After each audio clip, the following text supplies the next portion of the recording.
Ketika genderang perang mulai mereda, setelah berhari-hari dunia menyaksikan saling serang antara Iran dan Israel, kini tanda-tanda meredanya konflik mulai terlihat. Sebuah gencatan senjata yang didorong oleh Amerika Serikat perlahan mulai berlaku di medan tempur. Namun publik bertanya-tanya, mengapa Amerika yang justru memicu eskalasi dengan menyerang 3 situs nuklir Iran, kini tiba-tiba menawarkan perdamaian. Perhitungan politik di balik serangan nuklir. Presiden Amerika Serikat Donald Trump memahami betul bahwa setelah menyerang Fordow, Natanz, dan Isfahan, balasan dari Iran adalah kepastian, dan itu terbukti saat Iran langsung menggempur pangkalan militer Amerika Serikat di Al-Udeid, Qatar. Washington tahu jika konflik terus dibiarkan, bukan hanya Israel yang akan ambruk, tapi seluruh kepentingan Amerika Serikat di Timur Tengah pun bisa terbakar habis. Israel di ujung tanduk. Selama lebih dari sepekan, Israel berhadapan langsung dengan kekuatan militer Iran. Serangan rudal yang menghujani wilayah mereka merusak berbagai infrastruktur vital. Ironisnya, negara yang selama ini dipromosikan sebagai kekuatan militer paling unggul di Timur Tengah justru terlihat goyah. Realitas inilah yang membuat Israel menyetujui gencatan senjata yang ditawarkan oleh sekutunya Amerika. Ancaman penutupan Selat Hormuz. Ketakutan Amerika bukan semata karena kekuatan militer Iran, tetapi karena dampak strategisnya. Iran telah mengisyaratkan bahwa jika perang dilanjutkan, mereka akan menutup Selat Hormuz, urat nadi perdagangan minyak dunia. Sebuah tindakan yang bisa melumpuhkan ekonomi global, termasuk sekutu-sekutu Washington di Eropa Barat dan Asia Timur. Tekanan dari dalam negeri Amerika Serikat.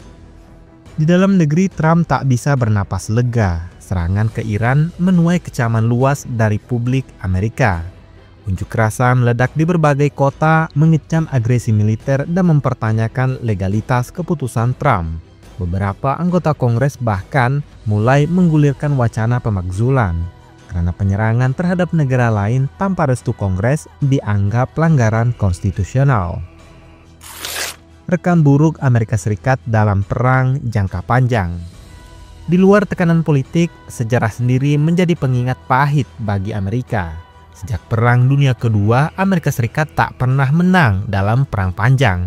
Perang Korea, Vietnam, hingga Afghanistan meninggalkan luka dan kenangan kelam.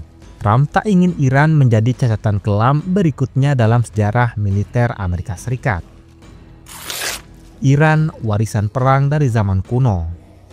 Bagi Iran, perang ini bukan sekedar adu kekuatan modern.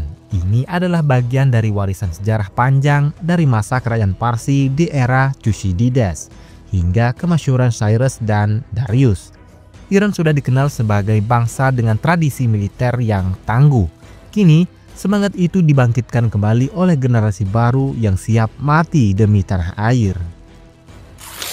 Israel terjebak strategi Iran. Iran tidak langsung mengerahkan senjata pamungkasnya. Mereka justru membuka serangan dengan rudal-rudal murahan yang menguras sumber daya Israel untuk menangkisnya. Baru setelah pertahanan Israel melemah, Iran meluncurkan rudal canggih dengan jangkauan hingga 2.000 km. Serangan inilah yang meluluh lantakan fasilitas penting di Israel dan menggoyahkan kepercayaan diri Tel Aviv. Teknologi perang Iran yang mengejutkan dunia. Rudal-rudal Iran mampu bermanuver di udara, dibelokkan saat meluncur, serta disembunyikan di tempat-tempat yang tak terdeteksi radar. Semua ini adalah hasil dari embargo yang mereka alami selama lebih dari 30 tahun. Justru karena ditekan, Iran mengembangkan inovasi militer yang kini menakutkan negara-negara besar di dunia. Kemandirian yang lahir dari tekanan. Tak ada yang membayangkan bahwa negara yang diblokade selama 3 dekade akan tumbuh menjadi raksasa teknologi militer. Tapi itulah yang terjadi pada Iran. Kemandirian, disiplin, dan semangat bertahan hidup menjadikan mereka bangsa yang inovatif dan tahan banting. Hal ini bertolak belakang dengan Israel yang selama ini bergantung pada sokongan Amerika Serikat. Kerusuhan di dalam Israel. Situasi di Israel kini berubah drastis. Dukungan terhadap Netanyahu mulai goyah. setelah lebih dari sepekan dihantam rudal Iran. Rakyat mulai merasakan ketakutan yang nyata. Mereka tak ingin perang berlanjut, apalagi banyak dari mereka memiliki kewarganegaraan ganda, yang artinya mereka bisa saja meninggalkan Israel kapan saja jika krisis terus memburuk. Taktik Iran yang menjadi etalase baru.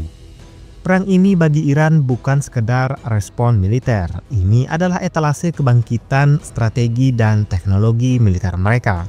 Serangan dilakukan dengan perhitungan matang, bukan dengan emosi.